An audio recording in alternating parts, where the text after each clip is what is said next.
Welcome back to BCN news. YCP నేత మాజీ మంత్రి జోగి రమేష్ కుటుంబంలో చెలరేగిన వివాదం పెను సంచలనంగా మారింది. ఆయన కోడలు మేఘన మీడియా ముందుకు వచ్చి తన అత్తంటి వారిపై కఠినమైన తీవ్రమైన ఆరోపణలు చేశారు. తన భర్త జోగి రాజీవ్కు ఉన్న సమస్య గురించి ముందే తెలిసి కూడా కేవలం తమ పరువు కోసం తన జీవితాన్ని బలి చేశారని కన్నీటి పర్యంతమయ్యారు. అదనపు కట్నం, వేధింపుల నుండి మత మార్పిడి ఒత్తిడి వరకు తాను ఎదుర్కొన్న నరకాన్ని వివరిస్తూ జోగి రమేష్ కుటుంబం అసలు స్వరూపాన్ని ఆధారాలతో సహా బయటపెట్టారు. నేను ప్రతి ఒక్క రోజు అక్కడ ఆవిడ బైబిల్ చదువుతున్నా, నేను వాటిని అన్నిటినీ నేను ప్రతి ఒక్క దాన్ని నేను రెస్పెక్ట్ చేస్తాను ఖచ్చితంగా. బట్ నన్ను బలవంతం చేయడం అనేది ఖచ్చితంగా 100కి 100% తప్పు. అండ్ మా దేవుళ్ళని ఇప్పుడు నేను వాళ్ళని బతిలాడుకోగా నాకు ఒక 3rd ఫ్లోర్లో పూజ గది పెట్టారు. దాంట్లో కనీసం నేను అగరబత్తులు వెలిగించి గంట కొట్టాలన్నా కూడా చాలా భయపడేదాన్ని. ఎందుకంటే ఆమె ఆ టైంలో చేసిన నాకు ఆ వ్యాఖ్యల వల్ల ఫస్ట్ నాకు పూజ చేయాలన్నా కూడా దాంట్లో భయమేది. ఎందుకంటే ఆమె ఎట్లాంటి వ్యాఖ్యలు చేసిందంటే, అసలు మీ దేవుళ్ళు కూడా దేవుళ్ళేనా, అసలు ఇద్దరు అంటే నాకు శివుడు అంటే చాలా ఇష్టం అనమాట. ఎప్పటి నుంచో చిన్నప్పటి నుంచి నేను అక్కడ కూడా వెళ్ళిన తర్వాత ఆ దేవుడినే పూజించుకున్నాను. ఆ దేవుళ్ళ గురించి కూడా అసలు ఇద్దరు వైఫ్లు ఉంటారు, ఇద్దరు పిల్లలు ఉంటారు, వాళ్ళకు కూడా అన్ని మనుషుల్లాగానే అన్ని ఉన్నాయి. అసలు వాళ్ళ దేవుళ్ళు ఎట్లా అవుతారమ్మా? ఇప్పుడు నువ్వు పూజ చేసావు, ప్రసాదం పెడితే దేవుడు తినేస్తాడా అని చెప్పి ఇట్లాంటి మాటలు మాట్లాడడం కూడా చాలా తప్పు. ఫస్ట్ థింగ్ ఆమె ఇంకా నువ్వు హిందువు, మీ దేవుళ్ళు నమ్ముకున్నావు కాబట్టి నీకు ఇట్లా అయిందేమో, మా దాంట్లోకి వచ్చేసేయి అని చెప్పి ఇట్లాంటి మాటలు మాట్లాడేదన్నమాట. నేను ఎప్పుడు కూడా వాళ్ళ దేవుళ్ళని అయితే నేను తప్పుపట్టలేదు. ఎవరి దేవుడు వాళ్ళకి, ఎవరి దేవుళ్ళు వాళ్ళకే గొప్ప. నేను మీ దేవుడిని రెస్పెక్ట్ చేస్తాను, మీరు మా దేవుడిని కూడా అంతే రెస్పెక్ట్ చేయాలని చెప్పి నేను అనుకునేదాన్ని. అయితే పెళ్ళైన తర్వాత కూడా వీటన్నిటినీ కూడా నేను ఎదుర్కోవడానికి కారణము, అన్నిటినీ కూడా తట్టుకోవడానికి కారణం ఏంటంటే, ఒక ఆడపిల్లగా ఇట్లా బయటికి రావాలి, ప్రతి ఒక్కళ్ళ దగ్గర లో ఫోకస్ అవ్వాలి అని చెప్పి ఏ ఆడపిల్ల అనుకోవద్దు. మీకు కూడా ఖచ్చితంగా ఇక్కడికి వచ్చిన వాళ్ళందరికీ కూడా ఆడపిల్లలు ఉండే ఉంటారు. మీ ఆడపిల్లకి ఈ పరిస్థితి వస్తే ఖచ్చితంగా మీ ఆడపిల్లలని అయితే ఈ పరిస్థితి రావాలి, ఇలా వచ్చి బయటికి వచ్చి ఇట్లా ఫోకస్ అవ్వాలి, ఇట్లా అన్యాయం గురించి మాట్లాడాలి అని అయితే మీరు ఖచ్చితంగా అనుకోరు. ఫస్ట్ ఎవరైనా ఆ పరిస్థితి వరకు తెచ్చుకోరు. బట్ మేము అనుకోకుండా వాళ్ళ మీద నమ్మకంతో పెళ్లి చేసుకున్నందుకు మాకు ఈ పరిస్థితి మా డాడీకి, మా మమ్మీకి, మా కుటుంబం అందరికీ కూడా వచ్చింది. అయితే దీనికి ఖచ్చితంగా ఈ అన్నిటికీ కూడా మీ అందరు కూడా ఫ్యూచర్లో కూడా ప్రతి ఒక్కల సపోర్ట్ నాకు ఉంటుందని నేను మనస్ఫూర్తిగా కోరుకుంటున్నాను. ఇక్కడ ఇంకొక విషయం ఏంటి అంటే, ఇంకొక విషయం చెప్దాం అనుకున్నాను. నిన్న జోగి రమేష్ గారు ఒక విషయం చెప్పారనమాట.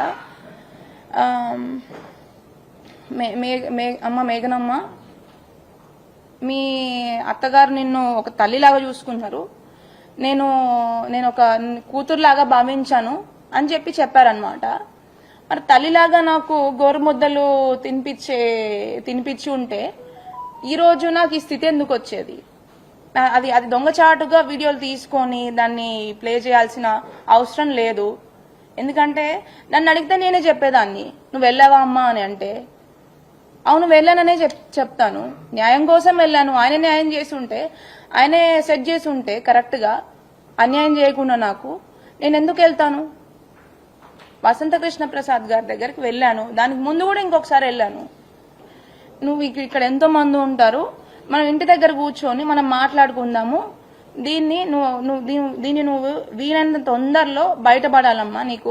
నువ్వు ఇంకా ఈ కోర్టులో కేసులు అనుకుంటూ నీకు న్యాయం కావాలి అని చెప్పి ఇట్లా నువ్వు ఫైట్ చేయాలి అనుకుంటే ఖచ్చితంగా ఇది చాలా టైం టేకింగ్ ప్రాసెస్. నువ్వు తొందరగా సెట్ చేసుకొని నువ్వు ఇంకొక లైఫ్ ని స్టార్ట్ చేసుకోవాలి అని చెప్పి మమ్మల్ని సర్ది చెప్పడానికే చూశారు. పశ్చిమ గోదావరి జిల్లా తాడేపల్లిగూడెం పట్టణాన్ని 80 కోట్ల రూపాయలతో అభివృద్ధి చేయనున్నట్లు, వాటితో వివిధ అభివృద్ధి కార్యక్రమాలు చేపట్టనున్నట్లు మున్సిపల్ కమిషనర్ యేసుబాబు తెలిపారు. తాడేపల్లిగూడెం మున్సిపల్ కమిషనర్ కార్యాలయంలో ఏర్పాటు చేసిన మీడియా సమావేశంలో ఆయన మాట్లాడుతూ, ఎమ్మెల్యే బొలిశెట్టి శ్రీనివాస్ తన 2 ఏళ్ల పదవీ కాలంలో పట్టణానికి 20 కోట్ల రూపాయలు మంజూరు చేశారని తెలిపారు. ఆ నిధులతో రోడ్లు డ్రైనేజీలు నిర్మించామని ఆయన తెలిపారు. ఎస్సీ ప్లాన్ కింద 2 కోట్ల రూపాయలు మంజూరు చేయించారని అన్నారు. తాడేపల్లిగూడెం అభివృద్ధి కోసం వివిధ పనుల నిమిత్తం 35 కోట్ల రూపాయలు ప్రతిపాదన పంపారని, వాటితో రోడ్లు డ్రైనేజీలు, సెంట్రల్ లైటింగ్, సెంట్రల్ డివైడింగ్ తదితర పనులు చేపడతామని వివరించారు. డెవలప్మెంట్ భాగంలో ఇప్పటి వరకు మన గౌరవ శాసనసభ్యుల వారు వచ్చిన తర్వాత సుమారుగా 20 కోట్ల వరకు ఈ 2 సంవత్సరాల్లో వర్క్స్ ఎక్కడైతేనో రోడ్లు అయితేనో డ్రైన్లు అయితేనో ఇలా చేయడం జరిగింది. దాంట్లో 2 కోట్లు ఎస్సీ సబ్ ప్లాన్ వచ్చింది, 2 కోట్లు ఏమో లోనింగ్ కింద మనకి శాంక్షన్ చేసి తెచ్చారు ఎమ్మెల్యే గారు. దాంతో కూడా వర్క్ చేయడం జరిగింది.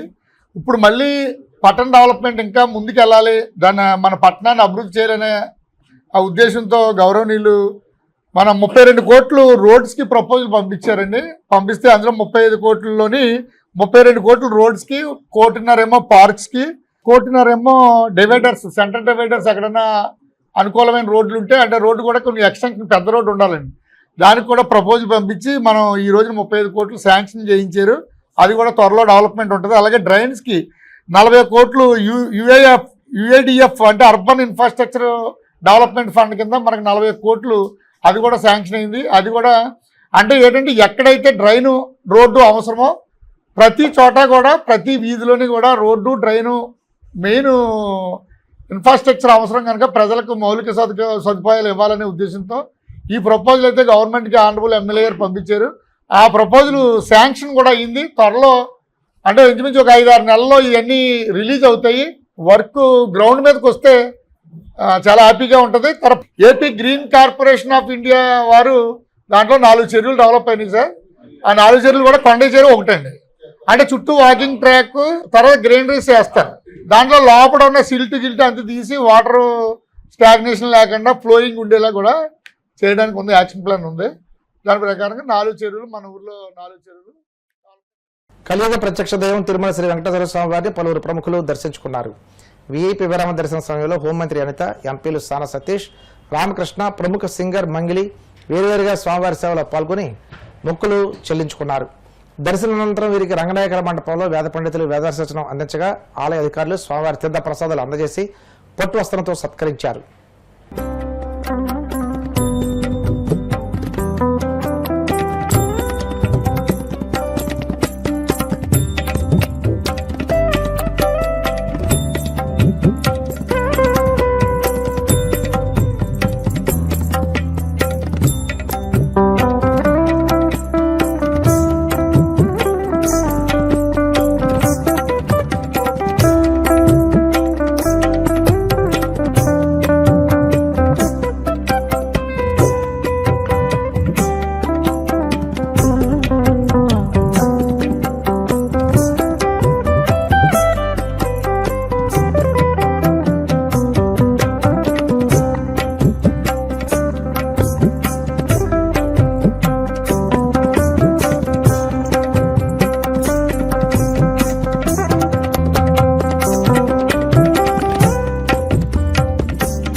వార్తలు ముగించే ముందు ముఖ్యాంశాలు మరోసారి. అట్టహాసంగా ప్రారంభమైన రాష్ట్ర స్థాయి అమరావతి ఛాంపియన్షిప్ పోటీలు. తిరుపతిలో పోటీలను ప్రారంభించిన మంత్రులు అనిత, అనగాని రాంప్రసాద్ రెడ్డి. మాజీ మంత్రి కారుమూరి అరెస్ట్ రాజకీయ కక్ష సాధింపు కాదన్న ఎమ్మెల్యే గళ్ల మాధవి. ఈడీ చర్యలకు కులం, కక్ష రంగు పోయడం అర్ధరహితమని వ్యాఖ్య.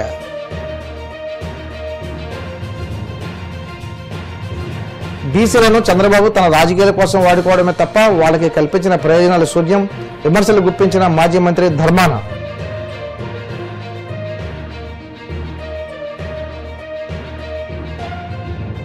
తిరుమల శ్రీవారిని దర్శించుకున్న పలువురు ప్రముఖులు, ఆలయ మర్యాదలతో స్వాగతం పలికిన అధికారులు. ఈ వార్తలంతటితో సమాప్తం. మరిన్ని వార్తల కోసం BCN digital YouTube channel, Facebook page follow అవ్వండి. అప్డేట్ వార్తల కోసం ప్లీజ్ సబ్స్క్రైబ్.